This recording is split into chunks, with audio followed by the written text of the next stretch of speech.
Scams, they can happen to anyone at any age, but the older we get, the more it would seem the scammers take us for suckers.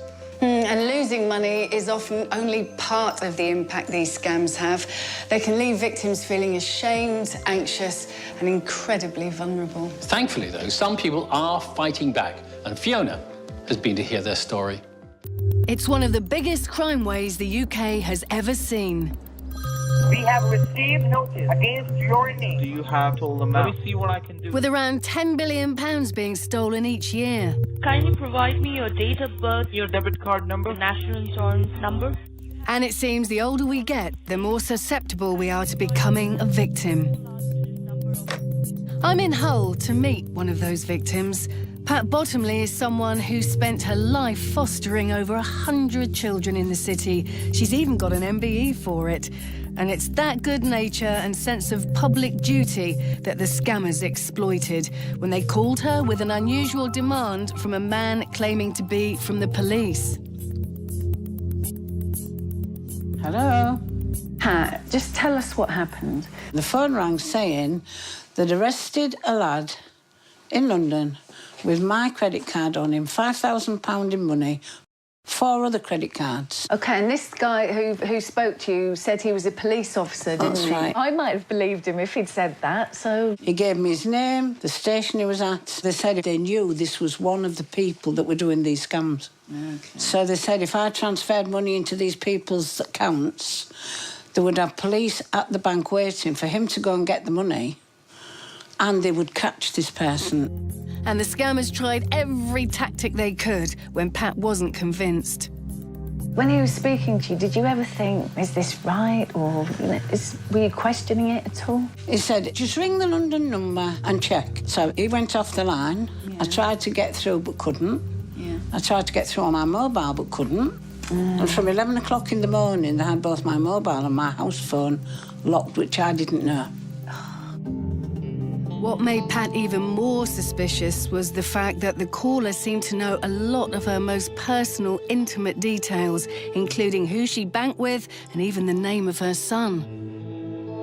Your mind must have been all over the place. Oh, it definitely was. And they said, with your help today, we could help thousands of people. Thousands of people.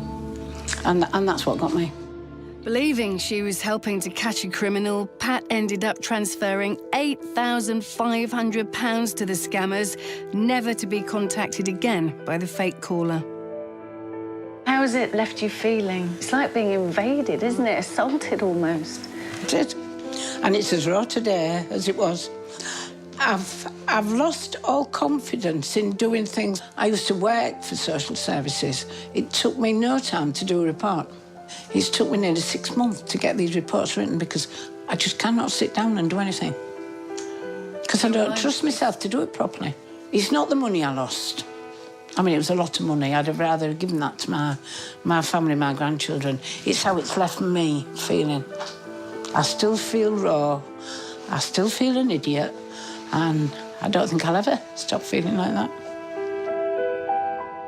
Poor Pat was unfortunate enough to find herself on a database full of people that scammers thought would be more likely to fall for a scam. And guess what they call this list? The suckers list. Charming.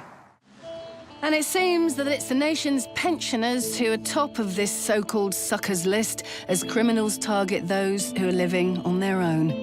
In fact, Trading Standards believes that 1 million OAPs will be on it by 2019. Neil Masters is from the National Trading Standards Scams team and has worked with victim support here in Hull.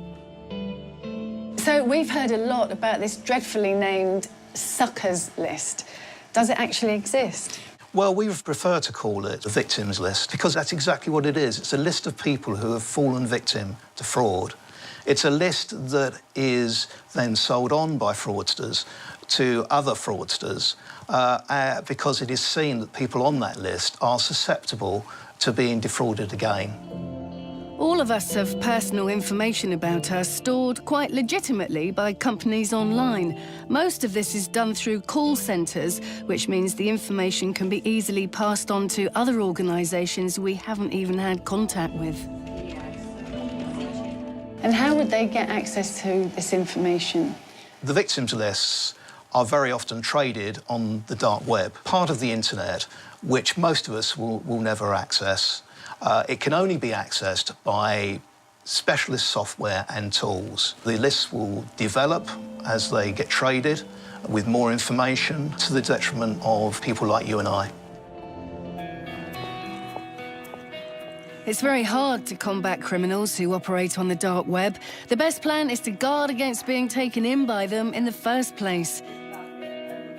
I've come to the awareness campaign group Think Jessica, where Marilyn Baldwin runs a passionate campaign to educate people, especially older people, on how to beat the scammers. What shows you it's a scam is that you've got to send money. But for her, this is more than just a public duty. It's a very personal crusade. The next scam, clairvoyant scams. Marilyn, you've spent the best part of a decade teaching people how to avoid scams. Why did you get involved in the first place? Well, my mother, Jessica, was a victim, and when she was in her late 70s, she received a letter. It was a bogus lottery letter that she received. She sent money off to it, and as a result, her name got put on what the criminals call a suckers list. And that was really when the nightmare started. By the nightmares, what do you mean? Well, scattered amongst the letters from lotteries, banks, solicitors, that kind of thing, there was also letters from clairvoyants. Yeah, and these letters told her that the family were against her, that people wished her harm. Good grief. That, yeah, and turned her against anybody who tried to make her see the truth. So really, they brainwashed her, hadn't they? My mother wasn't diagnosed with having any mental incapacity, so it was very difficult to get anybody to understand, you know, just how strong this psychology was and why it was making her behave like that.